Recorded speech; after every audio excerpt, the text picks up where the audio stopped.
लेकर के आई हूँ बहुत ही डाउटफुल चीज कि मैम OMR कैसे फिल करें। 90% अगर आप अपना सर्कल फिल कर देते हैं तो जो भी आपका चेकिंग मशीन है वो उसको कैप्चर कर लेता है कि मैम 2 सेक्शन आते हैं, सेक्शन ए सेक्शन बी। हमें सेक्शन ए में सारे क्वेश्चन करने हैं क्या? हाँ। 152 का मैंने 2 लगाया है, डॉट लगा दीजिए। 153 का 2 लगाया है, डॉट लगा दीजिए। 154 का 1 लगाया है, डॉट लगा दीजिए।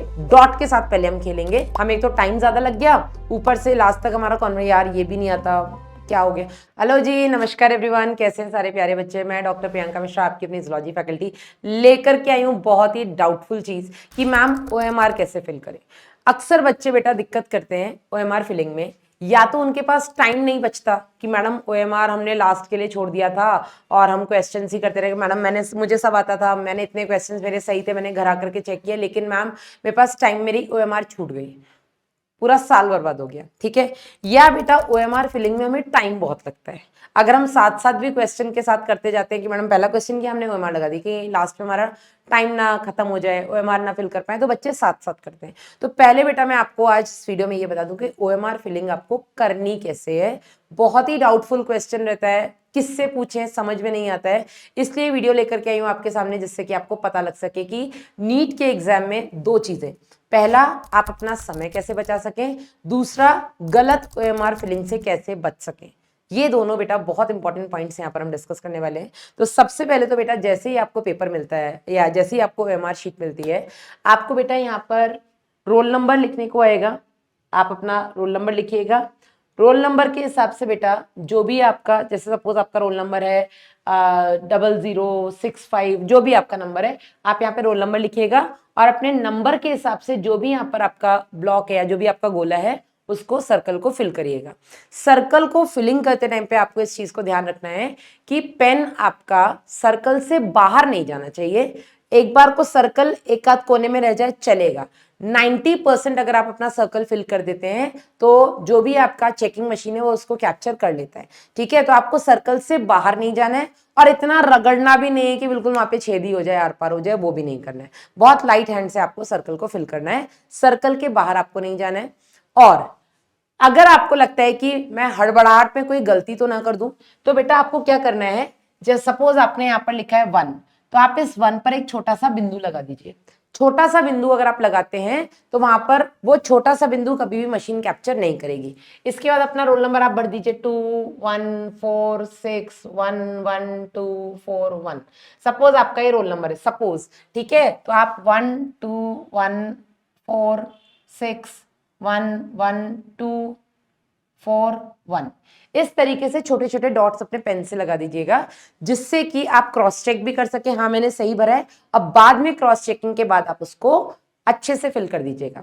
यहां पर बेटा अगर डॉट लगाने में आपसे कोई गड़बड़ हो भी जाती है, सपोज आपने यहाँ पे 1 के बदले 3 में लगा दिया था, ठीक है, बाद में आपने देखा नहीं 1 होता, फिर आप बेटा आप यहाँ पे 3 को डॉट को छोड़ करके 1 को अच्छे से फिल कर सकते हैं, कोई दिक्कत नहीं होगी, कोई आपके इस 3 को नहीं पड़ेगा। ठीक है, रोल नंबर फिलिंग में बेटा बहुत ज्यादा सावधानी बरतें, क्योंकि अगर रोल नंबर में एक भी डॉट आपने इधर का उधर कर दिया या एक भी सर्कल आपने ऊपर नीचे भर दिया तो बेटा मशीन उसको कैप्चर करेगी और उसके बाद जो कॉपी चेक होगी वो उस रोल नंबर की होगी जो आपने भरा है, आप तो गेम से आउट।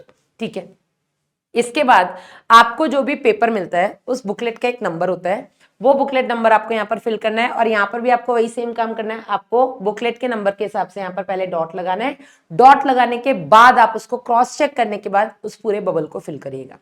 फिर बेटा आपको जो भी टेक्स्ट बुकलेट कोड मिलेगा आप उस कोड को यहाँ पर लिखिएगा और फिर हम बढ़ेंगे आगे। इसके बाद बेटा आपका शुरू होता है पेपर अटेम्प्ट करना। पेपर अटेम्प्ट करने में आपको 4 सेक्शंस दिखते हैं, क्लियर दिखते हैं, physics, chemistry, botany and zoology.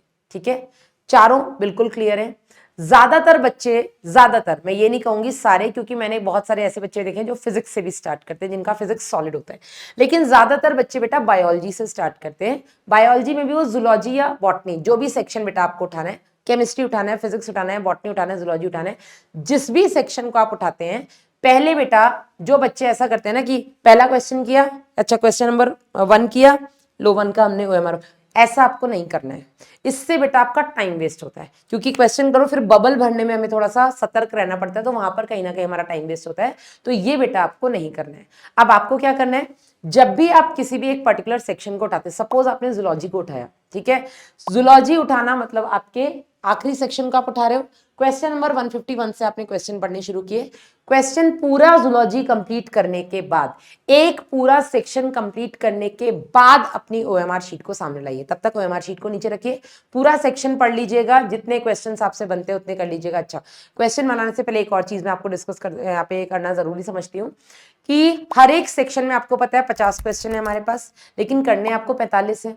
अब यहाँ पर बच्चे कुछ कुछ डाउटफुल है जो पहली बार अब नीट का एग्जाम देंगे कि मैम 2 सेक्शन आते हैं, सेक्शन ए सेक्शन बी, हमें सेक्शन ए में सारे क्वेश्चन करने हैं क्या? हाँ, सेक्शन ए में जो आपके 35 क्वेश्चंस होते हैं, आपको 35 क्वेश्चंस करने हैं, लेकिन इसका ये मतलब नहीं कि गलत भी करके आ जाओ, नहीं। अगर आपको डाउट है कि ये मैं कर रहा हूं ये गलत है, निगेटिव मार्किंग से बचना भी है, ठीक है। आपको 35 क्वेश्चन सारे अटेम्प्ट सिर्फ तब करने जब आपको सारे आते हैं। कोई भी क्वेश्चन में डाउट है, 1 में 2 में 3 में, तो आप उनको छोड़ दीजिए, वहां पर आपके पास चॉइस नहीं है, लेकिन निगेटिव करने से बचना है। जब हम सेक्शन बी में आते हैं, सेक्शन बी में आपके पास 15 क्वेश्चन है, यहां पर आपके पास चॉइस है, 15 में से कोई भी 10 क्वेश्चन करिए। बेशक आपको 15 आते हैं, 15 नहीं करेंगे, कोई भी 10 आते हैं आप 10 करिए, 9 आते हैं 9 करिए, 8 आते हैं 8 करिए, 15 नहीं करने, ठीक है। सेक्शन ए में आपको 35 आते हैं 35 करिए, सेक्शन बी में 15 के 15 आते हैं तो भी कोई भी 10 करिए।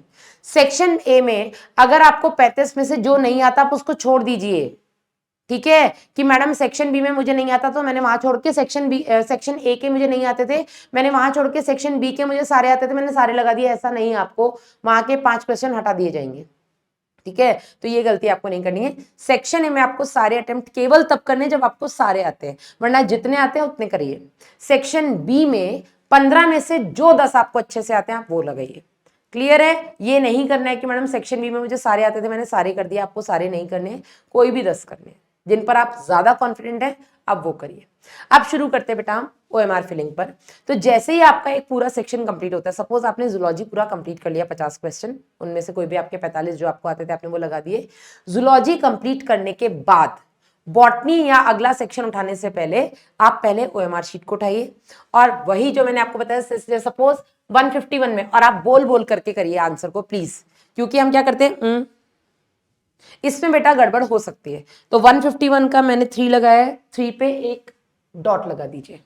152 का मैंने 2 लगाया है, डॉट लगा दीजिए। 153 का 2 लगाया है, डॉट लगा दीजिए। 154 का 1 लगाया है, डॉट लगा दीजिए। डॉट के साथ पहले हम खेलेंगे, उसके बाद जब हम इनको बबल को फिल करेंगे तब हम एक बार वापस से क्रॉस चेक। 151 का 3 था ना, हाँ 3 लो, अब इस आप डॉट को या इस बबल को पूरा भर दीजिए, ठीक है।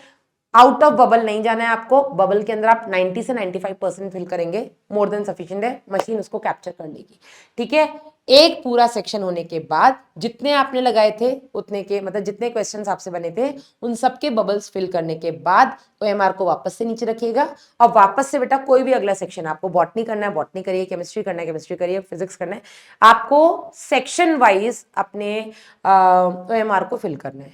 हर एक क्वेश्चन के साथ ओएमआर फिल करेंगे, टाइम वेस्ट होगा।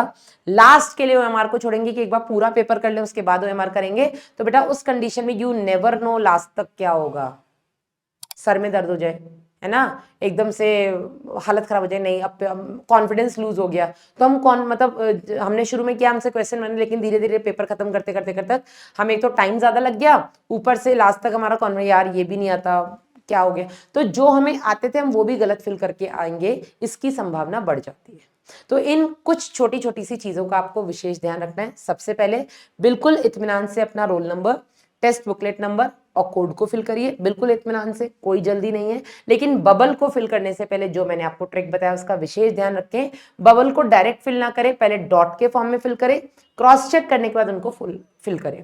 उसके बाद बेटा हम जब पेपर अटेम्प्ट करना स्टार्ट करेंगे, किसी भी एक सेक्शन को जो आप उठाते हैं उस एक सेक्शन को कंप्लीट करने के बाद उसके आप ओएमआर को फिल करिए, उसी तरीके से बोल बोल करके आप ऑप्शंस को मैच करिए, डॉट लगाइए, क्रॉस चेक करके बबल्स को पूरा पूरा फिल करिए, फिर आप अगला सेक्शन उठाइए और उसके ओएमआर को फिल करिए। इससे आपका बेटा टाइम बचेगा, सबसे इंपॉर्टेंट चीज, और दूसरा ओएमआर में फिलिंग में एटलीस्ट गलती होने से आप बच पाएंगे। So this is all about how to fill OMR sheet and I hope this video is very helpful for you guys. आपको एक आइडिया मिला होगा किस तरीके से हमें OMR को फिल करके अपना टाइम बचाना है और OMR में गलती करने से बचना है. All the very best.